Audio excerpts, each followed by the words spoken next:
For those Oklahoma cow-calf herds that have fall calving, we're only about a month away from the start of the breeding season, which normally takes place the last week of November or the first part of December. This year, with the heat that we had this summer, I think it's more important than ever that we have our bulls checked by our local veterinarian. Schedule a time to have a breeding soundness exam done on bulls, even those that you've used in the past, and certainly any new bulls that you've purchased. Because of the heat, we know that there may be some bulls that have lower semen quality for about 8 weeks after the heat stress is over. We hope, of course, that the nicer weather we've had in late September and through the month of October, that we're back to normal. But it's still, I think, worth the time, the effort, and the money to have a breeding soundness exam done on the bulls. When you take your bull into the local veterinarian, expect that they will do basically 4 different exams. Number 1 is the general health exam, where they'll look at the eyes, the feet, the legs, the body condition, and the general health of the bull.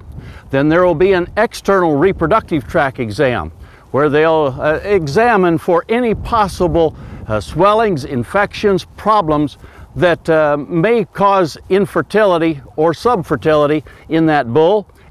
There will also be an internal exam that will be done rectally, so that they can again examine for any possible signs of swelling, infections that might change the quality of the semen. Last but certainly not least, there will be the collection of the semen and the semen evaluation, where they take a sample, look at it underneath the microscope. They will determine the percentage of those cells that are forwardly motile, and then they will stain a sample and look for individual cells. They need a high percentage of normal cells versus a low percentage of those that are misshapen or abnormal cells. All of these things then will be used to evaluate the bull.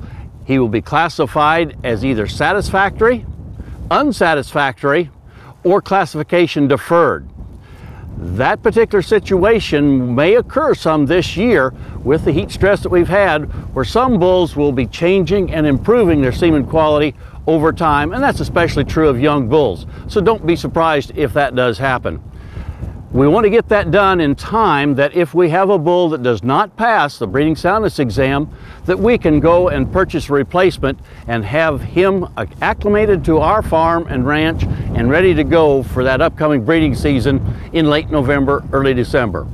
This year, I think it's as important as ever before to contact your local large animal veterinarian, schedule a time to have breeding soundness exams done on your bulls, and save that calf crop that we want to be able to have available to sell next year. Hey, we look forward to visiting with you next week on Sunup's Cow-Calf Corner.